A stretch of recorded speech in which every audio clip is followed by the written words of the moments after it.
Hi friends, வணக்கம். இன்னைக்கு இந்த வீடியோவில் என்ன பற்றி பார்க்க போகிறோம்னாக்கா, ஓட்டிங் யார் எவ்வளோ ஓட்டிங் வந்திருக்காங்க அப்படின்னு தான் பார்க்க போகிறோம்.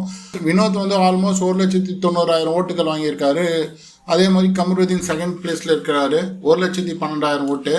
அதுக்கடுத்து தேர்ட் பிளேஸில் வியானா இருக்காங்க, 95,000 ஓட்டில் இருக்காங்க. பார்வதி ஃபோர்த் பிளேஸில் இருக்கிறாங்க, அவங்க வியானா விட கம்மியாக இருக்கிறாங்க. பார்வதி 88,000 ஓட்டில் இருக்காங்க. பார்வதிக்கு அடுத்து திவாகர் வந்து பார்த்தீங்கன்னா 87,000 ஓட்டு. விக்ரம் வந்து பார்த்தீங்கன்னாக்கா 86,000 ஓட்டு வாங்கியிருக்காரு.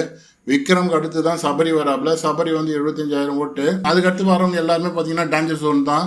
ரம்யா, எஃப்ஜே, பிரவீன், துஷார், கமி, இவங்க 5 பேரும் பார்த்தீங்கன்னாக்கா யார் வேணாலும் வெளியே போகலாம். இவங்க 5 பேர் தான் பார்த்தீங்கன்னா டேஞ்சர் ஜோன்ல இருக்கிறாங்க.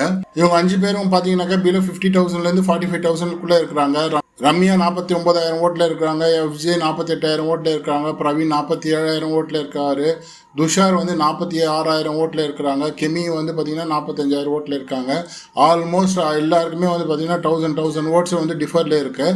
ஸோ இதில் வந்து இந்த 5 பேரில் வந்து பிக் பாஸ் டீம் யாரை வெளியே அனுப்புவாங்கன்னு தெரியல. மேக்ஸிமம் ஆஃப் பார்த்தீங்கன்னாக்கா ரம்யா இருக்கலாம், இல்லைனா கெமியா இருக்கலாம்.